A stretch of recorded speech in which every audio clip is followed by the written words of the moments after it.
Alright, we're going to install some of this cable. It's 1/0 cable as a ground for one of my battery banks. I'm going to move the ground from a common ground through the wall between the battery compartment and the basement compartment, and then connect it to a shunt which drives a battery controller monitor, what's referred to as a BMV 712 smart battery monitor, that I can observe on my phone. I can get all the information and program it with my phone. Gauge needs to be accurate for it to be useful. So both negative terminals on the battery need to go through the shunt, which drives the information to the battery monitor gauge. I've chosen oxygen-free copper tin plated wire, 1/0. We'll see if it's sufficient. It's rated to carry 350 amps, 200 amps for half an hour. So I'm thinking it'll be adequate because it's only connecting one battery, one 300 amp battery. There's another one down there, you'll see, 300 amp battery. I have 600 amp total. I believe this is adequate. The rest of the wiring is 4/0 stiff cable. For running a length, we have to run probably 45 feet of that stuff.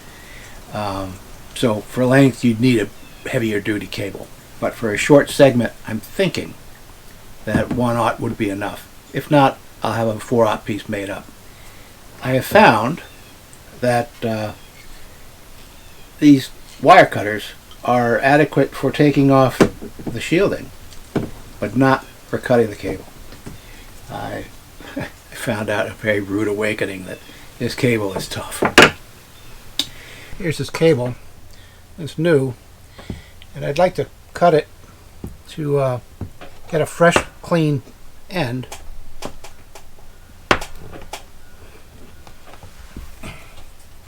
Try to cut it straight.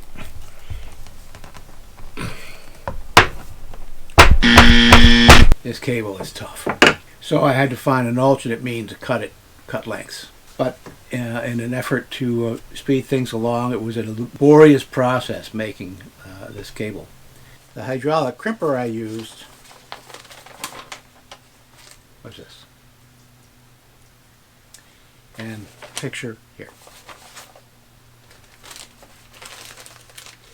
So when you're dealing with a standard American wire gauge ratings or measures, it's nice to have bits that fit, and you don't have to interpolate, if you will, to millimeters.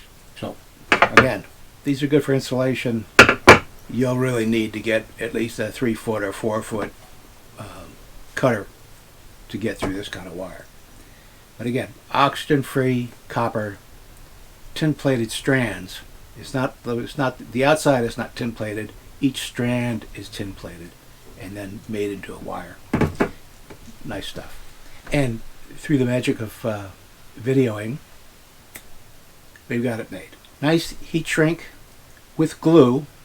So when you heat shrink this, you want to see the glue come out on the edges. You'll see here, you can see the glue oozing out. It makes a nice watertight seal. It makes a nice piece of wire. These are 1/0 by 3/8 terminals, and they're crimped on to the wire. Magic.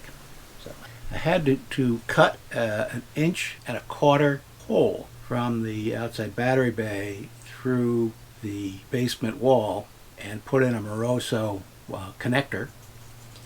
So, and that should be plenty adequate for the current that'll be going through here. I'll be very interested to see.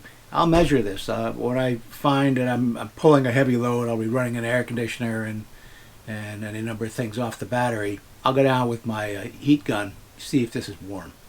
If it's warm, I'll go to a 4/0. I'll have a 4/0 made. I don't think I need to buy the equipment to do a 4/0 wire. That's pretty heavy duty stuff. And regarding cutters, like I said, big 4-foot cutters that are high quality, because otherwise you just fight with this stuff.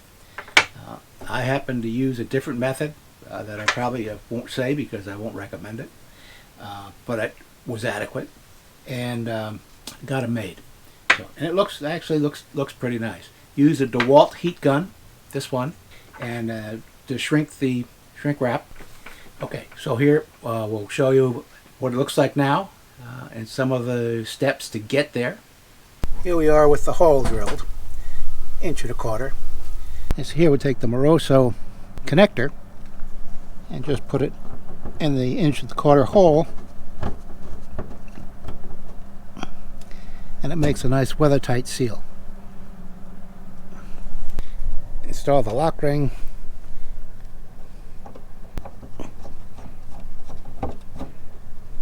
and that'll hold that in nice and tight. So this is the final setup. Everything's been snugged down. It looks like it's adequate for the purpose. Here's the one in the battery bay with a cable attached to the Moroso connector. Again, nice and tight. Snugged everything up. Made sure that all the connections are nice and clean. I'm pleased with the outcome, other than might be a tad light wire, but we'll see. If it turns out to be a tad light, then I'll go ahead and have a 4/0 made using the same components. So, well, I hope you enjoyed that little bit of video. I've got a couple other topics I'm thinking about doing, so I'll be back. But if you like this, please let me know with a thumbs up in YouTube. It also helps YouTube decide on what they show you when you search. And if you've got a comment, questions, or maybe I'm doing something wrong, because again, I am not an electrician. And this is one of those things, quote, do not attempt at home. Only consult a professional. So this is for entertainment purposes, not instructional video. Entertainment purposes only. Now that I've got that out of the way, enjoy.